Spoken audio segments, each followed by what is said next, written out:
Welcome to our channel. Today we how to enable home insurance underwriting checks with Lemonade. Quick tutorial step by step clearly.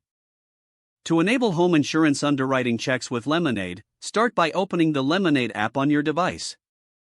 Log into your existing account or create a new one if you haven't done so already. Once you're logged in, navigate to the home section of the app. Locate the option for home insurance and tap on it. If you don't have a policy yet, you'll need to start a new application. Follow the prompts to enter your home address and details about your property.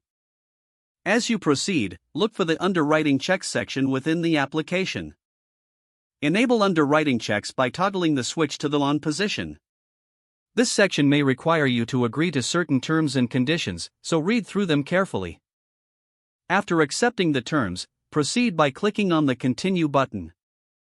The app will then guide you through any additional questions necessary for underwriting.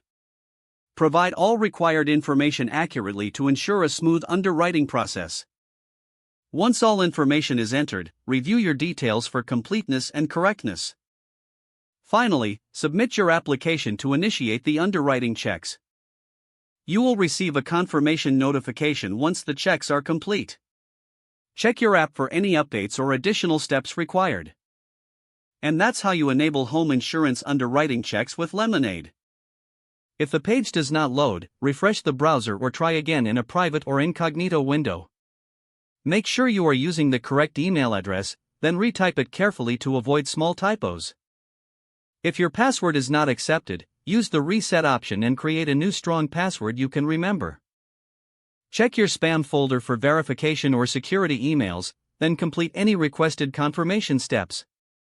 Enable two-factor authentication if available to improve account security and reduce unauthorized access risk. After signing in, review your profile details so your contact information and settings are accurate and current. If you see an error message, note it down and try again after restarting your device and internet connection. Log out when you finish, especially on shared devices, to keep your account and payment information secure. If the page does not load, refresh the browser or try again in a private or incognito window.